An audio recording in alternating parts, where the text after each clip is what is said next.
warahmatullahi wabarakatuh. Waalaikumsalam warahmatullahi wabarakatuh. Alhamdulillah alladzi an'ama 'alaina bi ni'matil iman wal islam. Asyhadu an la ilaha illallah wahdahu la syarika lah wa asyhadu anna Muhammadan 'abduhu wa rasuluh. Amma ba'd. Yang kita hormati Kiai Haji Ali Mustafa Al-Hafidh MA, yang mungkin beliau dalam perjalanan, mudah-mudahan Allah selalu menjaganya, panjangkan umurnya, istiqomah, sehingga kita bisa terus dibina oleh beliau. Juga para ustadz yang sudah hadir di tengah-tengah kita, ada Ustadz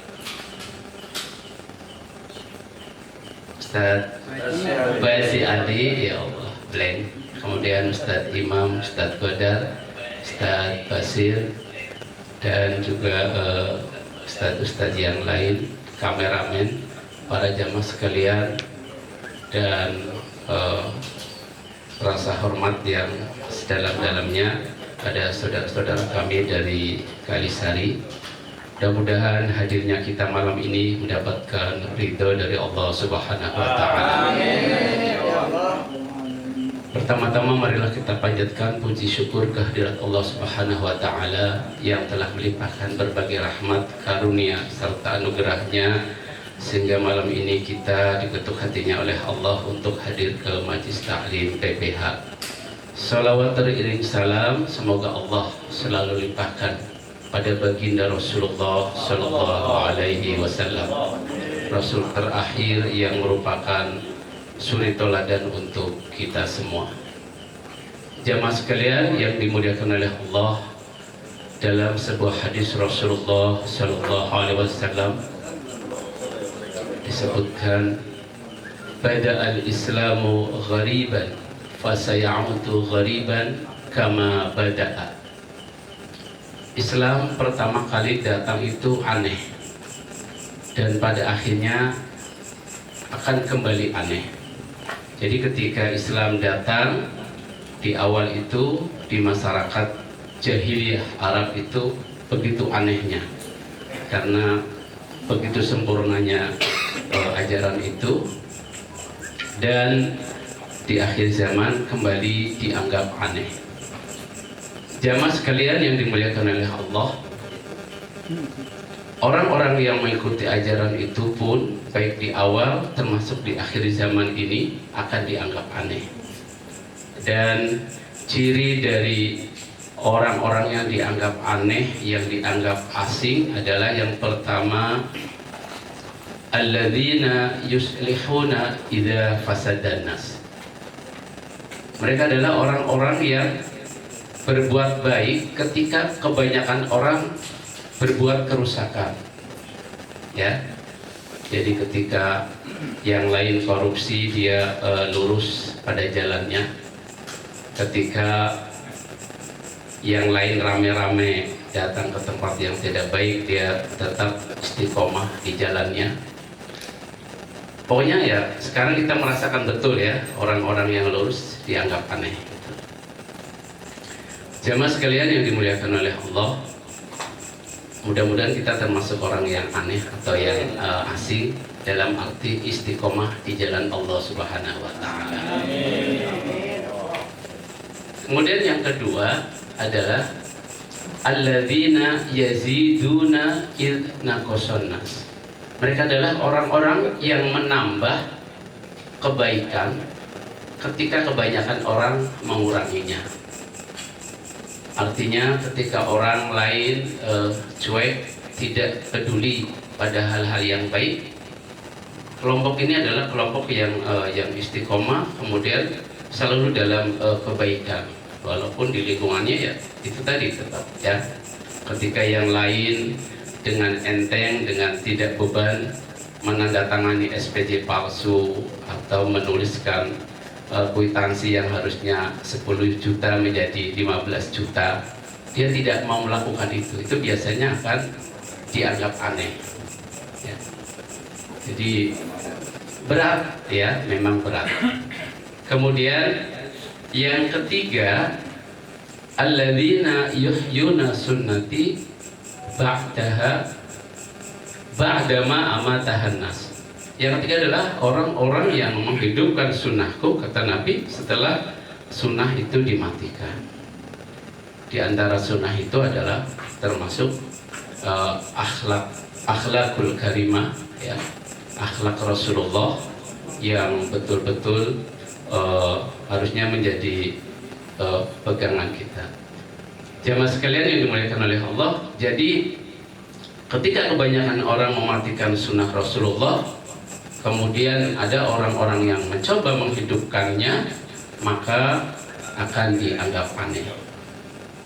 Jamaah sekalian yang dimuliakan oleh Allah, terkait dengan keanehan itu, maka pada kesempatan ini dalam sebuah hadis Rasulullah Shallallahu Alaihi Wasallam,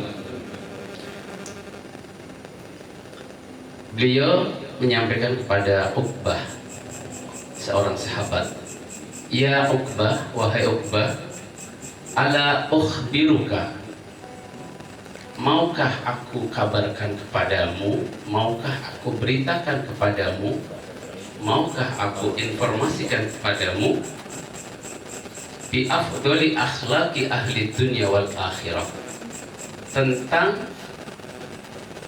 keutamaan akhlak ahli dunia dan akhirat." Jadi tentang akhlak terbaik dari penduduk dunia dan akhirat. Kemudian Rasulullah melanjutkan, yang pertama, tasfilu man qata'aka.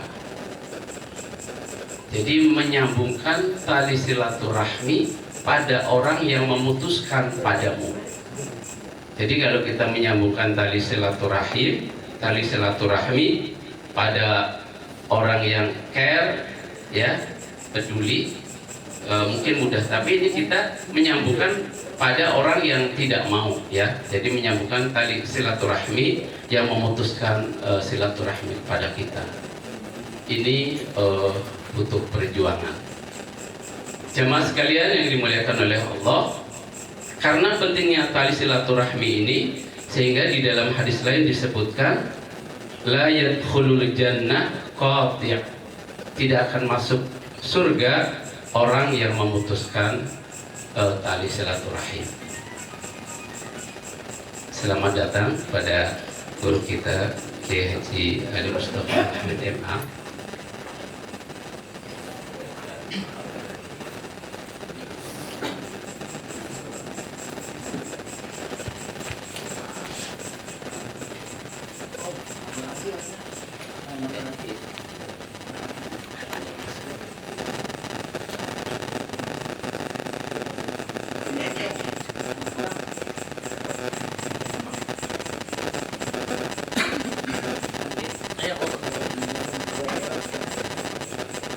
Jadi yang pertama, termasuk akhlak yang mulia untuk penduduk bumi dan akhirat adalah tasfilu man qata'aka, menyambungkan tali silaturahmi pada orang yang memutuskannya. Karena pentingnya menyambungkan tali silaturahmi, sehingga tadi yang saya sampaikan, orang tidak akan masuk surga yang memutuskan tali silaturahmi.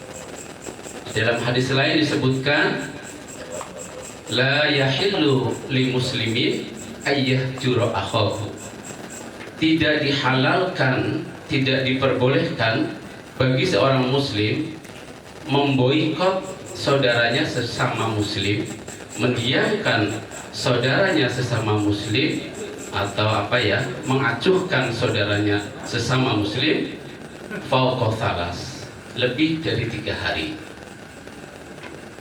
Waman hajaro fauqa thalas, maka barang siapa yang memboikot saudaranya itu lebih dari 3 hari, qad mata dakhalan nar, kalau dia mati masuk neraka. Jadi begitu pentingnya tali silaturahim. Kemudian yang kedua adalah watu'ti man haramaka, memberikan pada orang yang mengharamkan pemberiannya padamu. Artinya kita memberikan pada orang yang pelit sama kita. Kalau kita ngasih sama orang yang sering ngasih kan mudah karena kita berbalas. Tetapi memberikan pada orang yang istilahnya mengharamkan itu sungguh sesuatu yang sangat berat. Sehingga Al-Quran menguatkan dengan in ahsantum li anfusikum. Jika kamu berbuat baik, maka sesungguhnya kamu berbuat baik pada diri kamu sendiri. Di ayat lain disebutkan hal jazaa'ul ihsan illal ihsan. Tidaklah balasan kebaikan kecuali kebaikan juga. Di Az-Zalzalah disebutkan faman ya'mal mithqala dzarratin khairan yarah wa may ya'mal mithqala dzarratin syarran yarah. Jamaah sekalian yang dimuliakan oleh Allah, dan yang terakhir adalah wa ta'fu amman dzalamaka, memaafkan orang yang menzalimi kita. Itu juga sesuatu yang berat. Jadi mudah-mudahan kita bisa menyambungkan tali silaturahmi pada orang yang memutuskan pada kita, kemudian kita rela memberi karena Allah pada orang yang mengharamkan, dan kita memaafkan pada orang yang menzalimi kita. Demikian apa yang bisa saya sampaikan. Mohon maaf apabila ada kekurangan. Assalamualaikum warahmatullahi wabarakatuh. Waalaikumsalam.